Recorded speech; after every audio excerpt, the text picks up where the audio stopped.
Kolkata police, Kolkata police, Kolkata police. আমার এই ভিডিওটা সম্পূর্ণ বানানো হচ্ছে কলকাতা পুলিশকে উদ্দেশ্য করে এবং আমাদের এই পশ্চিমবঙ্গের সমস্ত জনগণের উদ্দেশ্যে, বিশেষ করে কলকাতাবাসীর জন্য। কারণ আমার জীবনে আজ একটা খুব বাজে একটা মানে ঘটনা ঘটেছিল। আমি বেঁচে গেছি, আমার সাথে একটা প্রতারণা হতে যাচ্ছিল। আমার মনে হচ্ছে যে হ্যাঁ, এটা প্রতারণা হয়েছে এবং এটা কলকাতার বুকেই হয়েছে। তাই আমি ভিডিওটা বানিয়ে শেয়ার করছি যাতে ভবিষ্যতে কারোর সাথে এই ধরনের প্রতারণা হতে না পারে। আর হ্যাঁ, আমি যদি ভুল হয়ে থাকি তার জন্য আমি আগে থেকে ক্ষমা চাইছি। কারণ দেখুন, আমি দুটো কথা বলবো। যদি এটা ভুল হয় তাহলে মানে আমি যদি ভুল হই তাহলে আমি ক্ষমা চাইছি, আর আমি যদি সঠিক হই তাহলে আমি বলবো যারা আমার মতন প্রতারণা হয়েছে, মানে আমি তো হইনি, আমি বেঁচে ফিরেছি। আমি বুঝে গেছিলাম যে এটা একটা ফ্রড, তাই আমি বেঁচে ফিরে গেছি। কিন্তু অনেক কাউকে আমি দেখেছি সেখানে ফর্ম ফিল আপ করেছে, সেখানে হয়তো মোটা অঙ্কের টাকা ডোনেশন করেছে। কারণ তাদের কথাবার্তা দেখে যেটা আমি বুঝেছি, তাই আমি বলবো কলকাতা পুলিশের আওতায় এটা পড়ছে। আর রবীন্দ্র সদনে তো আমি খুব তাড়াতাড়ি বলছি, সমস্ত ঘটনাটা আমি আলোচনা করছি যে কি কি ঘটেছিল আজকে আমার সাথে, সেটা আমি আলোচনা করছি। আর আমি বলবো এই সমস্ত যারা স্ক্যাম বা ফ্রড করছে তাদেরকে ধরুন। আর যদি এটা স্ক্যাম বা ফ্রড না হয়ে থাকে, আমি যদি ভুল হয়ে থাকি তাহলে আমি ক্ষমা চাইছি। কিন্তু আমার অভিজ্ঞতা যেটা বলে এটা একটা স্ক্যামই হতে পারে। আর বারবার বলবো এটা সবাইকে শেয়ার করে দিন, কারণ আপনাদের একটা শেয়ারে হয়তো একটা মানুষের জীবন বেঁচে যাবে। কেন বলুন তো, আমাদের মতন যারা গরিব বা মধ্যবিত্ত ঘরের ছেলেমেয়েরা, তাদের কাছে 50,000 টাকা অনেক টাকা। আমাদের মতন আমাদের মতন ঘর থেকে যদি 50,000 টাকা হারিয়ে যায় না, বিশ্বাস করবে কিনা যায় না, আমাদের মতন ঘরের লোকেরা না সুইসাইড করে ফেলে। বলবেন যে বড় লোকের কাছে এই টাকাটা কোনো টাকা না, তাদের কাছে চলে গেলে চলে যাক। কিন্তু না, বড় লোক গরিব বা ছোট লোক বলে কিছু হয় না, টাকা সবার কাছে সমান। আজকাল এখন তো একটা চকলেট কেউ ফ্রিতে দেয় না, সেখানে 50,000 টাকা যদি প্রতারণা হয়ে যায় আপনার সাথে, কি করবে? তো আমি মেন কথায় আসছি, আর আমি কিছু প্রমাণ এখানে দেখাবো, একটা ম্যাপ দেখাবো। এই ম্যাপটাই হচ্ছে প্রমাণ, এই ম্যাপটা হচ্ছে সেই লোকেশন, যে লোকেশন আমি গেছিলাম। তো আমি শুরু করছি কি ধরনের প্রতারণার হাত থেকে আমি বেঁচেছি। বারবার বলবো কলকাতা পুলিশের কাছে এটা প্রচুর পরিমাণে শেয়ার করে দিন। আর আমি ভুল হলে আমি ক্ষমা চাইছি, কিন্তু সঠিক যদি হয় তাহলে এটা কিন্তু একটা মানুষের জীবন বদলে, এটা একটা মানুষের জীবন বাঁচাতে পারে এবং একটা সাধারণ মানুষের প্রতারণার হাত থেকে রক্ষা করতে পারে। তো তো আমি মেন শুরু করছি। আজকের তারিখ আমি বলছি, আজকের তারিখ হচ্ছে 13।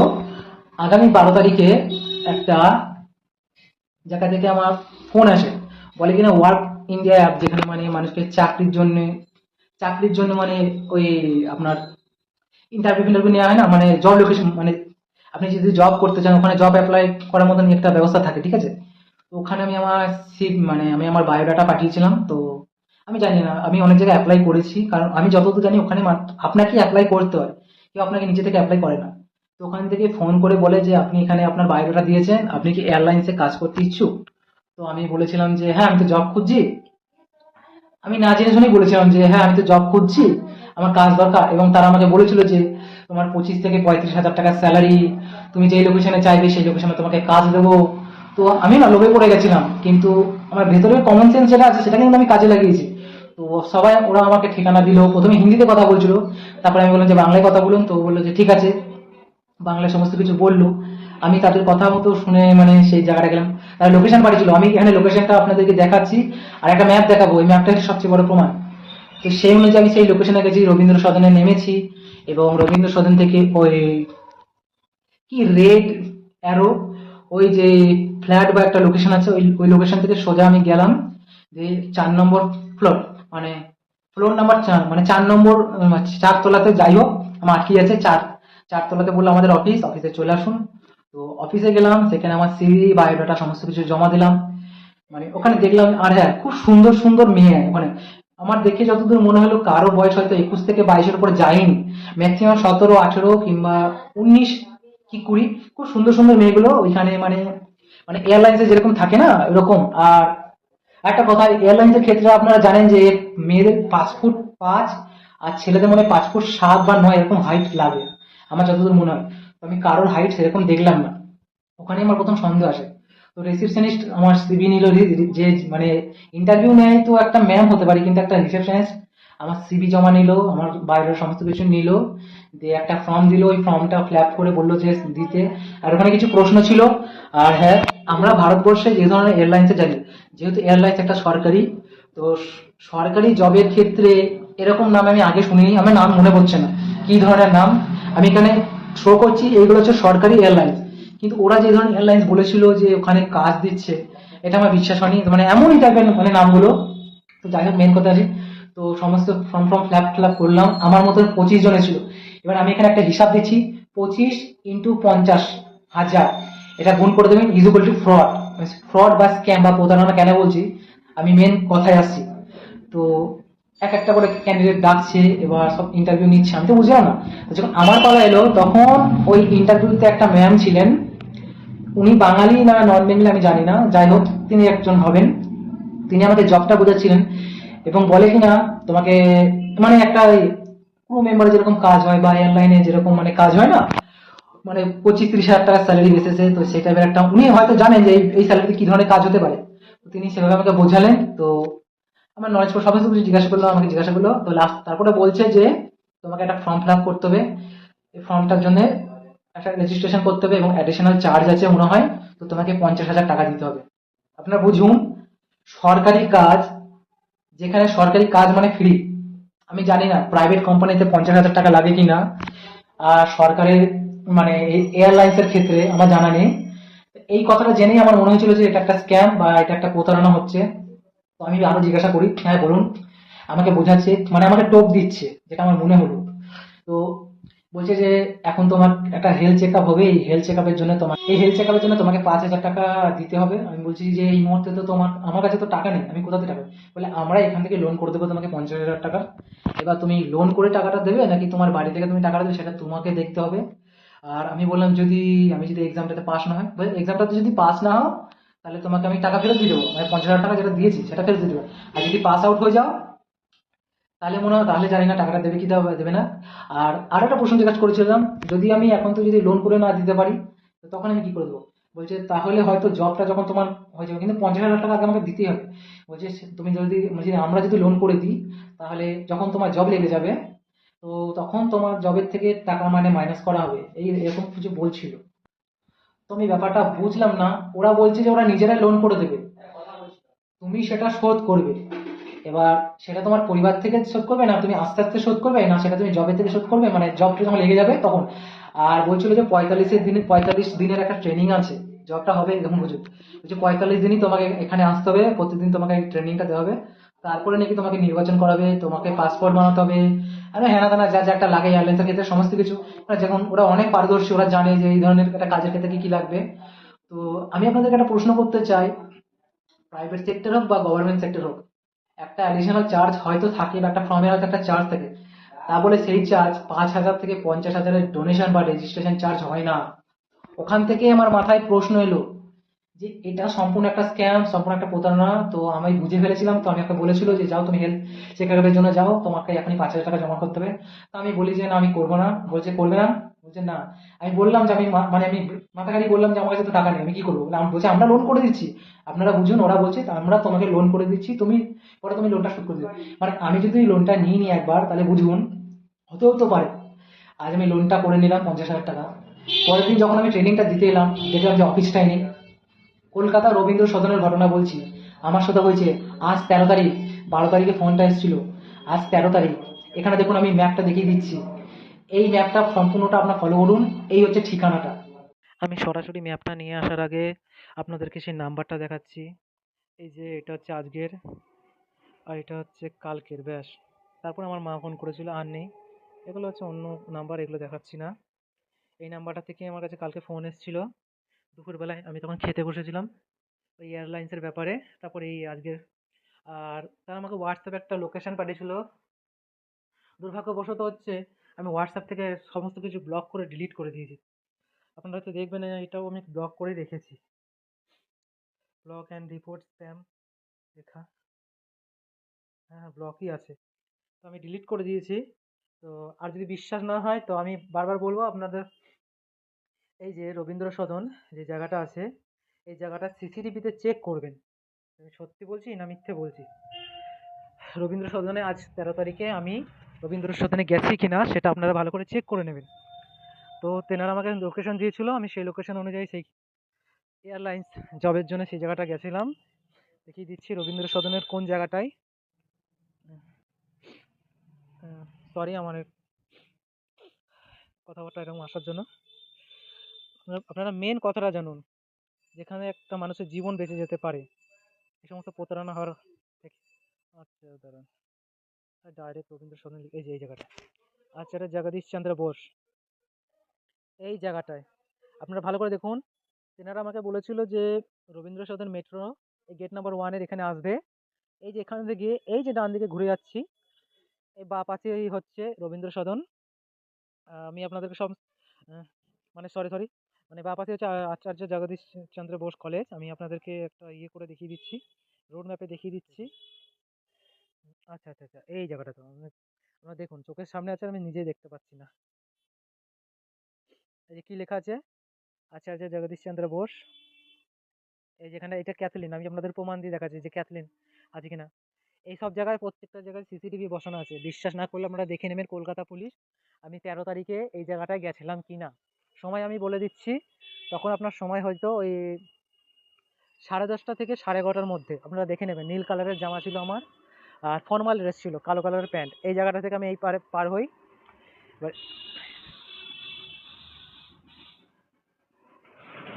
এই যে এই জায়গাটা অস্পষ্ট।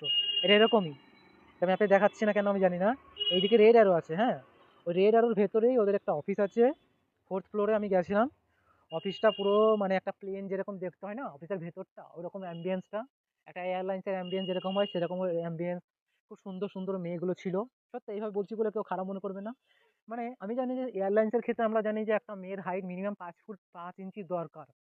এটাই তো দরকার যে জবের জন্য। কিন্তু একটা মেয়ের হাইট মনে হয় না 5 ফুট ছিল। মানে প্রত্যেকটা মেয়ে আমার নাক অথবা বুকের এখানেই পড়ে। আমার হাইটই মনে হয় 5 ফুট 3 বা 4। তো সেই মেয়েগুলোই আমার বুকে কি আবার নাকে এরম জায়গায় পড়ছে। এবার আপনারা আন্দাজ করে নিন মেয়েগুলোর হাইট কত হতে পারে। তারপরে যেই অ্যাডিশনাল চার্জটা চেয়েছিল, মানে দেখুন প্রাইভেট হোক বা সরকারি হোক একটা ফর্ম ফিল আপ করতে গেলে হয়তো কিছু ক্ষেত্রে চার্জেস লাগে। বাট কি 5,000 থেকে 50,000 রেজিস্ট্রেশন চার্জ অ্যাডিশনাল চার্জের প্রয়োজন হয় সেটা আমার আগে জানা ছিল না। তারপরে অফিসটার ভেতরে সিসিটিভি বসানো ছিল। মানে কি বলবো একটা যেভাবে একটা মানে একটা প্রফেশনাল একটা মানে কি আপনার অফিস হয়ে যায় না যেরকম এক নম্বরে পুরো ভেতরটা সেরকম কোনো মানে আপনি যদি সন্দেহ না করেন। এবার সেই মেয়েগুলো যেগুলো ছিল তারা কি সত্যি এখানে জব করে নাকি তাদেরকে স্ক্রিপ্টে তাদেরকে ভাড়া করে নিয়ে এসে দেখাচ্ছিল। কারণ এখনকার দিনে আমরা দেখেছি যে এর আগেও মনে হয় রবীন্দ্র সদনে এই ধরনের ঘটনা ঘটেছে যে এইরকম মেয়েগুলোকে ভাড়া করে নিয়ে এসে তাদেরকে দিয়ে মানে এমন একটা অ্যাম্বিয়েন্স তৈরি করেছিল যাতে সাধারণ মানুষ বুঝতে না পারে। আমরা তাদের কথায় ওপর তাল মিলিয়ে চলি এবং আমরা যাতে বুঝতে পারি যে মানে বুঝতে যাতে না পারি যে হ্যাঁ সত্যিই তো এখানে এত কেউ এসছে পরীক্ষা দিতে। মানে হয় না যে অনেকে ওকে নকল পরীক্ষার্থী বানিয়ে রাখে যাতে আমরা বিশ্বাস করি 50,000 টাকা ডোনেশন দেবো আমার চাকরিটা হয়ে যাবে। আমাকে লোভ দেখাচ্ছে। চাকরিটা যদি হয়ে যায় এবার দেখা গেলো পরের দিন যে ট্রেনিংয়ের জন্য আমাদেরকে ডাকা হয়েছে সেই ট্রেনিংয়ে এসে দেখলাম যে অফিসটাই আর নেই। হয় না যে 50,000 টাকা তোলে তখন আমার সময়টাও গেলো 50,000 টাকাটাও গেলো। এদিকে পরিবারের দিক থেকে একটা বিশাল বড় চাপ পড়ে ফলে কি বলুন তো অনেক মানে এই চাপের জন্য না সুইসাইড করে ফেলে। তাই আমি বলছি আমি কিন্তু বারবার বলেছি আমি কিন্তু ভুল হতেও পারি। যে হতেও পারে তারা যে জব দিচ্ছে তারা নাও দিতে পারে। যদি না দেয় তাহলে কিন্তু এটা একটা প্রতারণা এটা একটা ফ্রড হচ্ছে। আপনারা এখানে আসুন। আপনারা এই জায়গাটায় যান এই রেড অ্যারোর এখানটায়। ওইখানটা তো স্পষ্ট করে দিচ্ছে এই জায়গাটাতে এই পার্টটায় হলেই রেড অ্যারোটা দেখা যাবে। বুঝলেন? এই পার্টটা হলে এখানে রেড অ্যারোটা দেখা যাবে। তো ওখানে যান আপনারা ভালো করে মানে একটু মানে আপনারা ওখানে যান ভালো করে একটু দেখাশোনা করে দেখুন খোঁজখামারি করে নিয়ে দেখুন কলকাতা পুলিশ ওটা আপনাদের আন্ডারেই পড়ছে ওটা আপনাদের আওতাতেই পড়ছে। তো আমি বারবার রিকোয়েস্ট করছি যদি এটা প্রতারণা হয় তাহলে আপনাদের উচিত এই প্রতারণার হাত থেকে মানুষকে বাঁচানো এবং যারা যারা টাকা দিয়েছে তাদেরকে টাকাটা কী করে তারা টাকাটা পায় সেটার দিকে একটু নজর দেওয়া। আর যদি সত্যি সেখানে জব দেওয়া হয় তাহলে তো আমি আগে থেকে ক্ষমা চেয়েই নিচ্ছি। মানে আমি ভুল হতেও পারি কিন্তু আমার যতদূর এক্সপিরিয়েন্স আছে, আমার যতদূর অভিজ্ঞতা আছে কারণ এই ধরনের জিনিসগুলো সাধারণত প্রতারণা হয়। কারণ এই প্রতারণার হাতে আমি এই নিয়ে দুবার পড়েছি। এইটা ২ নম্বর। এর আগেরটা হচ্ছে ওরকমই রাস্তাঘাটে যে এখনকার দিনে সেলস মার্কেটিং আছে না? আমি সেলস মার্কেটিংকে ছোট করছি না। সেলস মার্কেটিং এর ক্ষেত্রে দেখবে অনেক সময় প্রতারণা করে। তো কিন্তু এইটা হয়েছিল আমার জীবনের সবচেয়ে বড় প্রতারণা।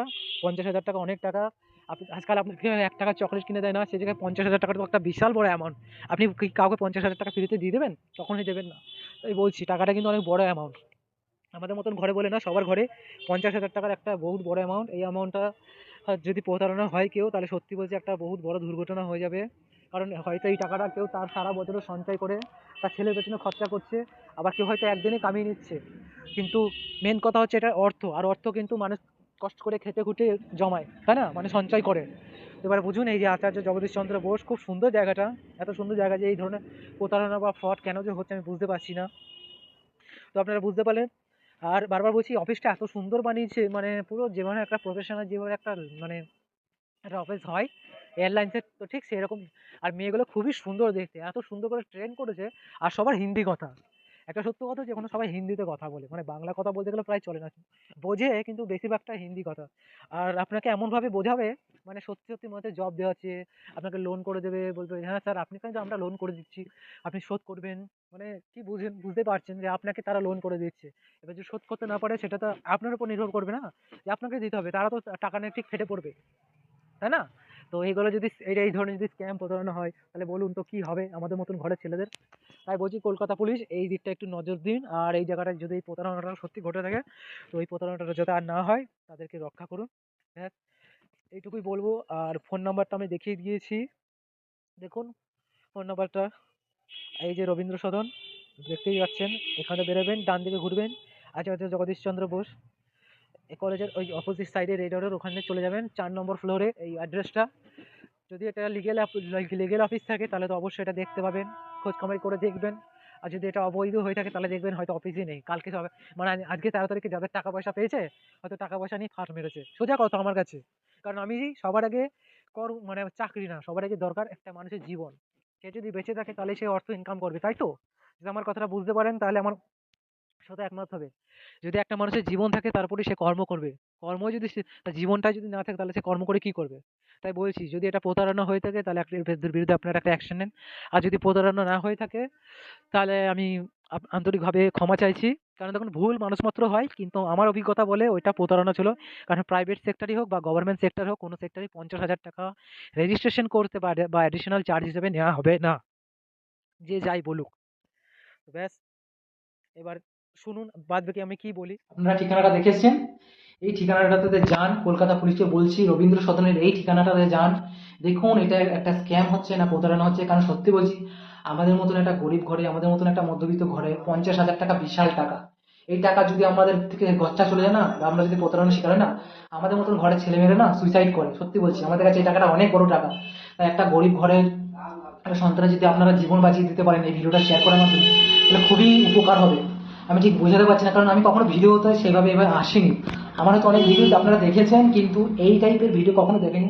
তো আমি বারবার বলছি, আর বারবার আমি ক্ষমা চেয়ে নিচ্ছি যদি এটা ভুল হয়। কারণ দেখুন, তারা যদি সত্যি জব দিয়ে থাকে তাহলে তো উপকার করছে, কিন্তু 50,000 টাকা দিয়ে এটা জব দিচ্ছে না প্রতারণা করছে, সেটা আপনারা বিচার করুন। তো বারবার বলছি, যদি আমি ভুল হয়ে থাকি তার জন্য আমি আন্তরিকভাবে ক্ষমা চাইছি। কলকাতা পুলিশ আপনাদের কাছে ক্ষমা চাইছে। কিন্তু যদি আমি সঠিক হয়ে থাকি তো আমি বলবো, যারা যারা এই প্রতারণাতে শিকার হয়েছে, মানে আমি তো টাকা দিইনি, কিন্তু হয়তো তো পারে অনেকে 50,000 টাকা দিয়ে সেখানে রেজিস্ট্রেশন করেই ফেলেছে, এবং দেখা গেল যে ভবিষ্যতে সে জবটাই পেলো না, মানে তার টাকাটাও গেল, তার সময়টাও গেল। ফলে তার বাড়ি থেকে হয়তো একটা ঝামেলা সৃষ্টি হতে পারে, বুঝতে পারেন? এবং আমাদের মতন ঘরে যদি কোনো ছেলে টাকা দেয়, হয়তো একটা সুইসাইডও করে ফেলতে পারে, বুঝতে পেরেছেন? তো আমি বারবার বলছি এই প্রতারণা হওয়া থেকে মানুষকে রক্ষা করো। এই প্রতারণা হওয়া থেকে তোমরা যদি বাঁচাতে পারো, তো আমি বারবার বলবো ভিডিওটা প্রচুর পরিমাণে শেয়ার করো। আর কলকাতা পুলিশ আপনারা এই বিষয়টা দেখুন, কারণ রবীন্দ্র সদনে নাকি এর আগেও এই ধরনের ঘটনা ঘটেছে।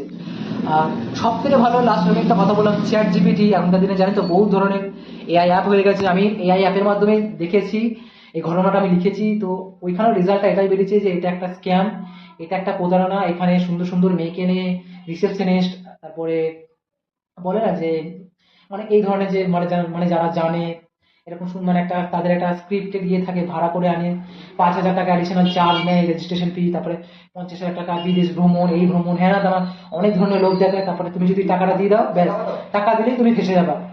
তো আমি বলছি যারা সাধারণ মানুষকে তোমরা বাঁচাও, আর এই স্ক্যামটার হাত থেকে তোমরা রক্ষা করো। আর যদি মনে হয় যে না এটা ভুল হতে পারে, তাহলে আমি ক্ষমা চাইছি। আর যদি মনে হয় যে হ্যাঁ এটা সত্য, তাহলে তোমরা প্রচুর পরিমাণে শেয়ার করো। আর কলকাতা পুলিশ তোমাদেরকে বলবো তোমরা রবীন্দ্র সদনে যাও, আর এই স্ক্যামটার হওয়ার হাত থেকে সবাইকে রক্ষা করো। আর হ্যাঁ, ম্যাপটা কিন্তু দেখবে, ম্যাপের মধ্যে আসল ঠিকানাটা দেওয়া আছে। তো আর বেশি কিছু না, আমি চাই সাধারণ মানুষের জীবনটা বাঁচাও এই সমস্ত প্রতারণা হওয়ার হাত থেকে।